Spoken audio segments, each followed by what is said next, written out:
Hey,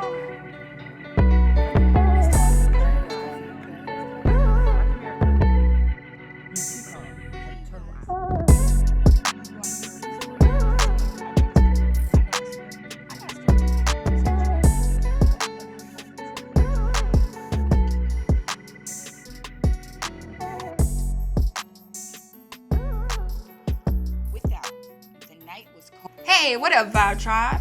Welcome back to my channel. Thank you so much for tuning in. I really appreciate you guys. I'm your girl, Lovely Vibes, and if you have not yet subscribed, why don't you take some time and go ahead and do that now? Stick around, spend some time with us. Let's chat it up, all right? So if you are a returning subscriber, I really appreciate you guys rocking with me, rolling with me, and being on this journey with me. Please stay tuned. I appreciate you guys. I have something for my followers. And today it's story time. I actually have a guest, a special guest. This guest is my mother. Hi, my mom, my mommy. All right, so she's going to be listening in today to the story that I have. She's going to be giving her input, her insight, and yeah, spending some time with me, you guys. So let's get started right now. Here we go. All right, you guys. So today, the story we're going to be getting into is called The Birthmark, written by Nathaniel Hawthorne, published in 1843. So it was a pretty fun story. It starts off, it's a scientist, an amazing, well-known scientist who relies mainly on science. So he relies on science more. Well, he trusts science more than he trusts people. Nature. Yeah. He trusts science more than he trusts the what men can do, you know. So he's really deep into the arts, and he was well known. So he goes, and he was always into his work and thrown into his work, he finally gets married. So when he finally found somebody who kind of like intrigued him, because he was able to mix the two, because him and his wife, they had things in common. So he went on ahead and he married her. He wrapped up kind of, he still had his Labatory, but he kind of like, he spruced it up, as well as in a big apartment building. So he spruced this place up so he can have a lovely lady for it to be suitable for a woman. And he, you know, washed his hands of the dirt and just cleaned himself up. So him and his wife, they weren't married long. They were happy. After being married for a brief amount of time, he's like staring at her one day, and he's just staring, and she's like feeling him staring at her. She's feeling uncomfortable, right? So she's like, I mean, he's looking at her, right? Yeah, like, he's staring at me. So he's looking at this mark on her cheek, which is her birthmark, and the mark on her cheek is to him, it's just like really bothering him. It's a little small mark too. He says something to her like, oh, have you ever thought about, you know, if you didn't have that mark on your cheek, you would be perfect then without the mark, right? You would be perfect. You'd be looking perfect, because you're already a beautiful, beautiful person. You're perfect. But, you know, when we're born, he believes that when you're born into the world, nature has a way of stamping some type of mark on you, or stamping something on you that doesn't make you perfect, you know, because it's not, I guess, science. Well, some people have a birthmark. Yeah, I think everybody has a birthmark. Yeah. Whether even if some people really don't know, it's somewhere on your body. Yes. There is something that is a birthmark. So this birthmark, he tells her, so she's upset, you know, because she's like, oh my gosh, but you know, she is on the inside, and she's like, well, you know, people have told me it was kind of cute, you know, because it was men before that liked it and everything, but so she was like, they told me, you know, it was kind of cute. So he was like, oh, well, he was like, maybe on somebody else, but you know, you're too perfect. If you didn't have that, you're too perfect. You are almost exactly just perfect. You're my dream woman, like, you know. So she was like, she got depressed, and she's like, oh, is there anything you can do with your science and everything? And can you do anything with, you know, to get rid of this? Like, because she wants him to be happy with her. So she wants to change yourself. So she's asking him, like, get this mark off of me. Is it a way you can do it? And he's like, he's a man of science. So he was like, yeah, I can do it. He, with all his confidence, he feels like he can rid her of this birthmark that is ruining her face. That is so small she can cover it with two fingers. So they go to sleep. The next day they wake up, so they're talking and talking. She feels him staring at it. Time goes by and he's steady, always staring at it. Oh, she tried to crack a joke, to open up because she noticed what he's thinking about. So she was like, you remember, the hideous mark on my face, like, you wouldn't be dreaming about it, would you, and all this. So he tells her, he hasn't been dreaming about it, which he did have a dream about it.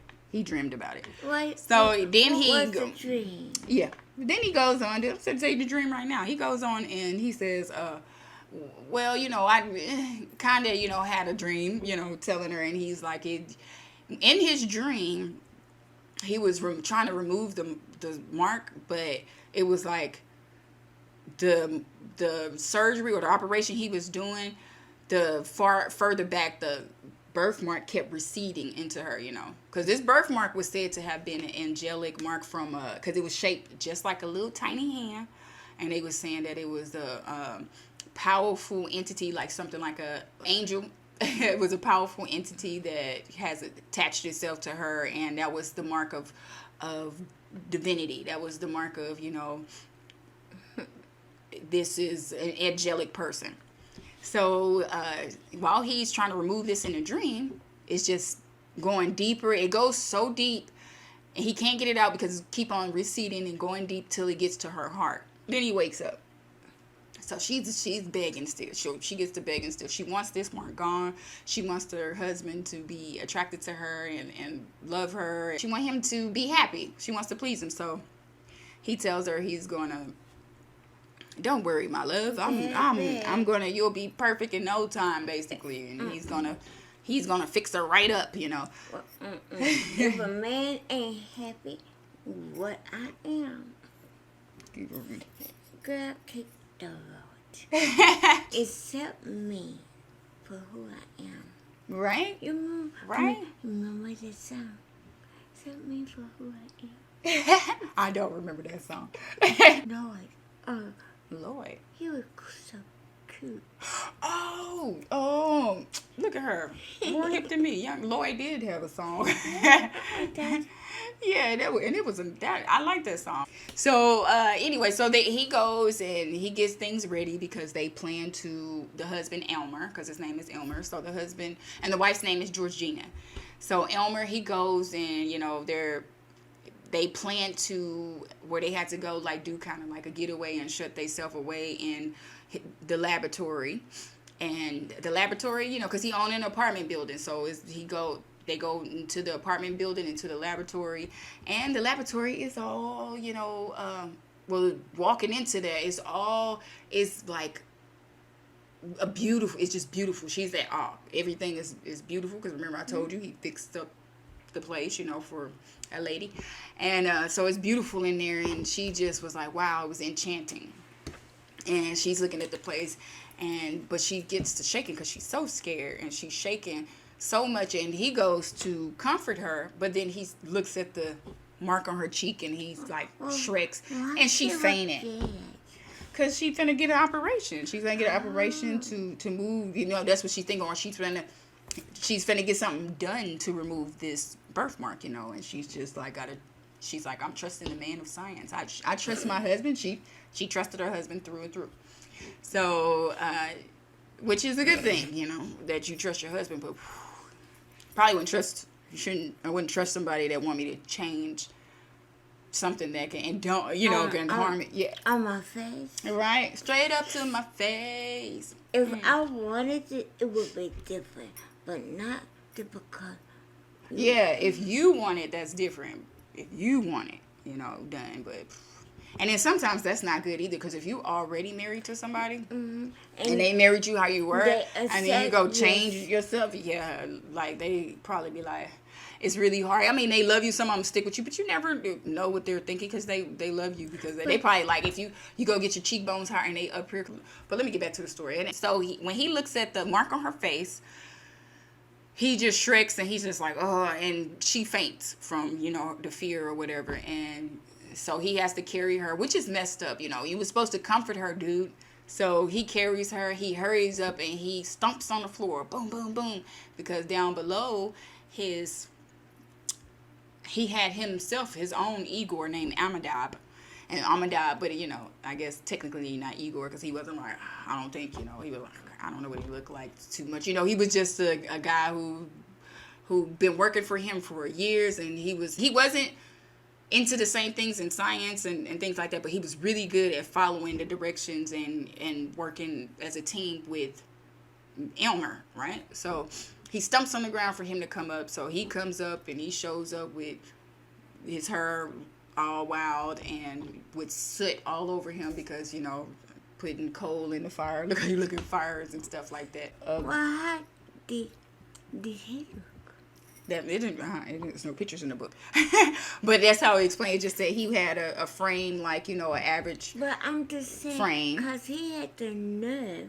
Oh, you talking about the what? This is Amadab. His yeah. Amadab. But Aylmer, it says Aylmer, which Aylmer, he had, like, his stature his frame was, he was obviously very skinny or something like that, or very he was he wasn't built like the Amadab or whatever, right? So, he all the same, it says that he still, was a decent man, basically. So, Aylmer lays his wife down in another room. He lays her down in a beautiful room.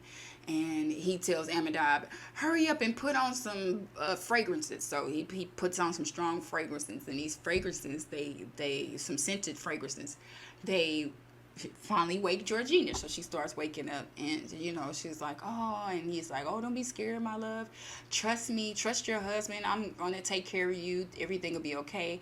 And he's like, we got to do this process to where, I'm monitoring you. So, it's going to take some time before I have it ready for you because we have to do these steps first. So he's keeping her in his room, and to keep her like entertained in his room, he's showing her some of his science stuff, that he's made, and she's just like at all because some of these things are like, this is in the times where light bulbs and stuff had just become popular. So science was really easy to like woo a woman back then, like, because it was like, oh, ooh, what is that doing? Right? It wasn't a woman. Right. Whatever, you'll get me with some science. You will get me with some science. It depends on what kind of science. Yeah, like if I'm talking about some like some futuristic science, like some Star Trek science, like that's what I'm talking about. You will get me with some Star Trek, like, well, I'll be like, what? If it was like Star Trek, bring me up, Scotty. Yeah, my favorite show, Star Trek Discovery. I love Captain Brenham. Now that's my show. Now you'll get me with some science. I've always been a Star Trek fan from Captain Picard to now. Like, yeah. Oh, you like Captain Kirk? He was cool too. He was cool. Yeah. That was definitely. Then Picard came. Yeah, they had a lady captain too. Yeah. But Captain Brenham is a captain now. Yeah, but I'm supposed to be telling the story. Okay, here we go. Back to the story. So he's wooing her with his science. She's like, oh, it all with like from what I was reading, it was like little simple things. But back then, I'm sure that it was like, dang. But it was simple things like lights, figurines dancing on a wall when it's dark or whatever, which is a light box or something, or a shadow box. So he's doing things like that, and she's just like, whoa, and as far as she can tell, she don't know if he was able to create a heavenly realm or has something to do with, because she felt like he was very, very connected to the other side. Like she felt like since he could create like that, like he's close to the divine and can do some divine things. That's how much she trusts and believes her husband, believe in him. So after he shows her these sciences and stuff, then he has her sit in a room some more, and while he goes and does something in the laboratory. After some time, he comes back. He shows her some more sciences and talk to her. He's showing her his elixirs. He got elixirs that can do all kinds of things. But one in particular, though, he said that the elixir can prolong life and make you immortal. Right? And she was like, no one should have that kind of power. Like, why would you want, why do you have that? Why would you want it? He was like, oh, don't worry, I wouldn't do nothing like that to us. Like, Baby. he was like, but I do have the power. Like, if a king was acting up and I felt like it was best for people, I can give the king that elixir, and I can either choose, have somebody live longer or die with their next breath. So he was like, so I could shut a king down. So I'm like, dang. So it depends on the dosages of the liquor. Liquor. It depends on the dosages of the elixir. Yeah. So it depends on those dosages. So you can either die fast or you can be immortal. So he assures her, oh, it's fine. And it was like a beautiful golden, in a beautiful golden, globe. And it was just, the liquid is going around. And he showed her a few more elixirs. So after she shows him he shows her all his elixirs. Then he goes and he leaves again. So when he leaves again, now she starts reading his journal books. And while she's reading these journals that he have, she notices he has every entry of every experiment he's ever done, whether it succeeded or failed, and is written in detail. She saw famous people in there first, and then she got to his journal logs, and she just was there wow, he's so smart, he's so and I really want to please him. Now she was more in love with him and things. So when he came back and when he saw her, because she was crying when she was ready, because I know, right? Because she's like, because she said that, the fact that she felt he loved her so much, he loves me so much that he won't settle for anything that's not perfect. Right? And instead of somebody else would just deal with it and won't say anything, and they'll deal with imperfection, but he strives for perfection. She was like, that's love. So he sees her crying. He comes in and he tries to crack a little joke, because he's a little why she in my books. But he was like, you're never supposed to read a magician's book. Saying magician, yeah. All right, but science, if you guys didn't know, or a lot of people don't know, magic and science they basically go together. They go together. So he's like, you're not supposed to read a magician's book, cracking a joke or whatever, calling himself a magician. So then he's asking why she's crying, and she's like, oh, Aylmer, I'm just so happy. And you she's confident in what he can do, and she just the way that you work and how devoted you are to your work, and detailed, and basically connected to the other side, So he comforts her, and then he goes ahead and he leaves again to go work. And so she, at this time, is when she's like, oh, I didn't get to ask him my question, and I got more questions to ask. She had something to ask him. So she gets up, and he wanted her to stay in that room. He didn't want her walking around the laboratory. So she gets up and she goes. It's like going behind the curtain. So, because I guess it's like he had the curtains, and it look all nice. And then when you go behind the curtains, it's like a real laboratory, kind of an eyesore, but it was his laboratory. And when she's looking at him, when she go in there, because he doesn't see her yet, he's in his work on the mixing the elixir, but he has this look of obsession. He's just in it, and she didn't like the look on his face, whoa, and she didn't get to ask. And then Amadab looks up, and he's like, master, and I don't know why you call him master, but the master, Aylmer looks. So Aylmer looks, and he's like, and he kind of snatches her kind of quickly, and he's like, what are you doing here? You're not supposed to come in here. You don't trust me. You don't let me work, And even though he so-called loved her, he snatched her up kind of quick, and he was kind of a little worried. And then So she was like, no, you're not telling me something. You need to tell me everything. And it makes no sense to you because I can tell you're hiding something from me. He was like, no, it's not that. She was like, no, I can tell. And then the way you're in this experiment, she was like, just tell me, because anything that you want me to do, it still will be out of love for you. I'm still gonna do it out of love for you. So you need to tell me all in detail everything that can happen, the good, the bad, whatever, you know. So he was like, oh, my Georgina, just my loving wife. And he was like, I didn't realize you were that understanding, you know. So then he goes on and tell her, like, he's just worried. It was just one more thing he had to do. The elixir is almost perfect, and he's just a little worried with his tweaking. He got one more thing to tweak and stuff. So he has her go back in the laboratory, and she goes and sits and waits for him. So he finally comes in with this elixir. So he comes in with the elixir, and he's carrying this elixir to her. And she's just like, she's scared, but she's happy, but she's a little scared.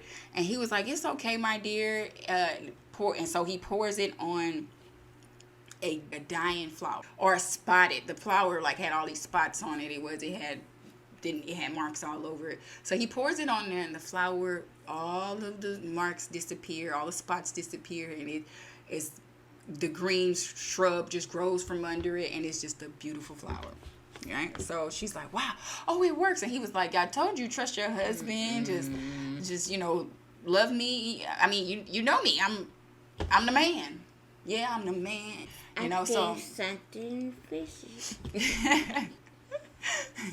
So she goes ahead and she drinks this beautiful drink, because it looked like water. It was clear, but it also had a glow, so it was glowing. All right. So she drinks it, and once she drinks it, she's like, oh, okay. She said it tastes so good. It was tasted like something she's never tasted before. It was an indescribable taste, but she was like, it's heavenly, you know. She tasted. So she tells him, oh, thank you. I'm so glad I'm be rid of this. My husband is so great. And she says, now let me sleep. She's getting sleepy. She's like, I'm really tired. Let me sleep. And starts falling asleep. And before she can get her last words out, she's out. And so he starts watching her, monitoring her, and like somebody who monitor experiments. He's like really watching her. And every move, nothing is getting by him. A pulse beating in her neck or whatever, it's not getting past me. He's looking and just realizing how beautiful she is, and he's looking, and the mark starts disappearing a little, and he's like, it's working. And it gets to the point where it's like the faintest blush. If she was to blush, and it was like, even if it was a little blush, you would hardly see this mark. It won't turn red like it was doing. It won't turn as pulsating red as it was, or I guess he not pulsating to him. He probably was making it pulsate in his head, but it used to turn red when she smiles. It would and she's blushing, it would turn more red. The crimson hand, they called it, on her face.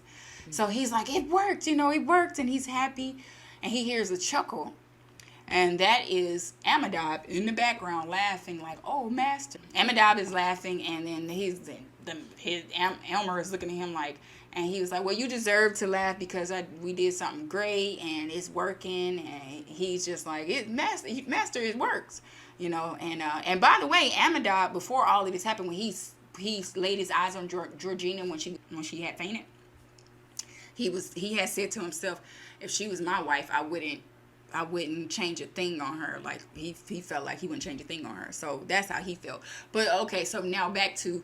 Now he's chuckling, and he's like, oh, master, it worked, So while he's watching, Georgina wakes up from Amidab laughing and them having that conversation, and she like faintly, and she talking. She's like, oh, Aylmer, my husband.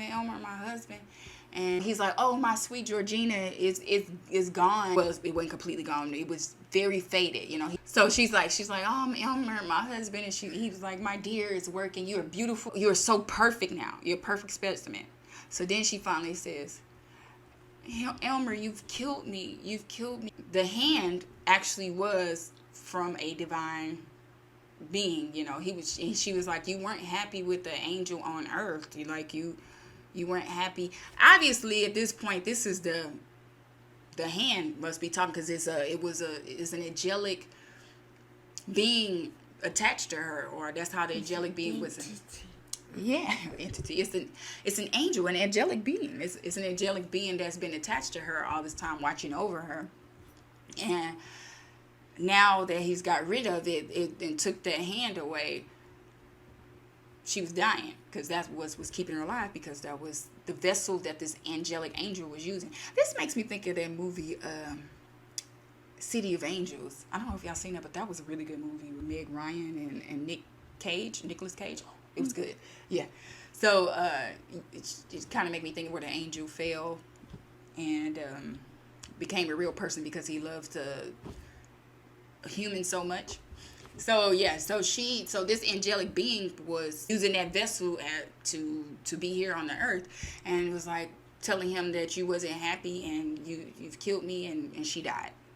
She passed away. So now he's like, he's shocked, and he all right, he hears another chuckle. It's probably Amandab, like, you idiot, like, look what you did. Yeah, so he's looking like, because he puts his faith so much in science, over what we can do, and he felt like nature, like that creates everything, when she doesn't give up her secrets. That's what he said. Nature doesn't give up its secrets, but yet it keeps producing evidence and proof of creating beauty, but creating it with flaws. And he felt like he was doing it on purpose. So, and he felt like he trusts science, and he wanted to be like mother goddess, all creation, or he wanted to be a creator like that, and feel like he can make things perfect. So he basically, it was just too much for him. So those momentary circumstances, as it said, it's just too strong for him, meaning like he couldn't deal with just, we only on earth for so long, and he couldn't deal with her having that mark for it, which was crazy. So she passed away, and he was looking dumb and feeling dumb. Because he was so that's the end of that story. Yes, experiment. Yes, he was experimenting on his wife. How was that love? He's experimenting like that, Though she was willing, he didn't really kind of tell her he was experimenting either. He just kept saying, trust me, I can do it, He done a lot of experiments, but he wasn't saying you're an experiment. He was just saying, trust me, I can That was the key word. Yeah. Trust me, I could create it. I make elixirs all the time. I could do this, Look, he got to show me. Right, he did. He showed it on that flower with the spots. No problem. You say you drink it first. That was just sad. That was sad for Georgina. Like like what do you get from this story? Like, what do you feel like? Because I feel like it's a lesson in this story is to be comfortable and be secure with who you are. That's right. Yeah, be secure with who you are. Don't let nobody change you. Yeah, only you. Yeah. Can make that decision of yourself. Mm-hmm.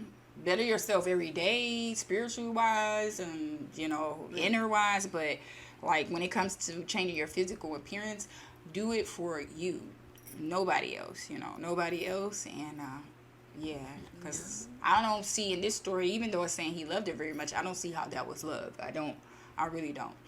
So Georgina is no longer with nobody. I could see on this earth. If it was a tumor. Some kind of tumor. Like birthmark. Yeah, exactly. She had that since birth, and you gonna come tell this girl other men wanted her? Shoot, obviously, and she married you. I'll be like, you want me to do what? No, I like this eye. I'm keeping this eye. Okay? I don't care if my eyelashes don't go all the way down on this side. Like, you know what I'm saying? I don't care. Just wipe it. Bam! I can still see. I was like, I'm keeping this ear. I'm keeping it. No. So, I got tiny ears, y'all. I got tiny ears. My mom, you see, she has a tiny voice. It's been like that all her life. It changed a little bit because, ever since she had her stroke. But it's still tiny. And, shoot. Well, that's something you couldn't, she wouldn't go get surgery to change her voice box, So she could be like, hey, what's up, y'all? What's up with it? Right? So, Yeah. Don't change anything about yourself. Love yourself. Love who you are. Unless you want to. Yeah. Well, she said, not unless you want to. Love who you are. So anyway, let us know what you guys think of the story. What did you get out of this story? How did this story make you feel? Because it made me feel really, really bad for Georgina. I'm like, oh my gosh, that poor woman.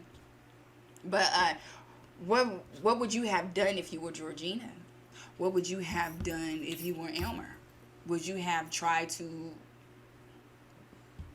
make somebody change? Like, would you force somebody? Or, well, he didn't force her, but would you sit there and keep talking about somebody and try to talk them into changing something about themselves? I want to know what you guys think about him doing that. But yeah, let me know down in the comment section below. And remember to keep it respectful in the comment section, you guys. Thank you for stopping by and spending time with me. I hope you enjoyed the story, and let me know what else you guys would like to hear. And I would like to thank my lovely mom for sitting in and listening and giving us her thoughts on this and just being here. Thank you, Mama. All right. Until next time, don't forget to hit that notification bell so you'll know when I post next time.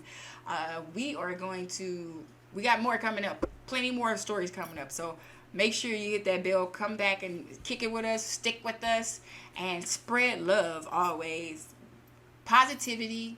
And be happy. I hope you have a good day. A good week. All right. Let's have a good 2021.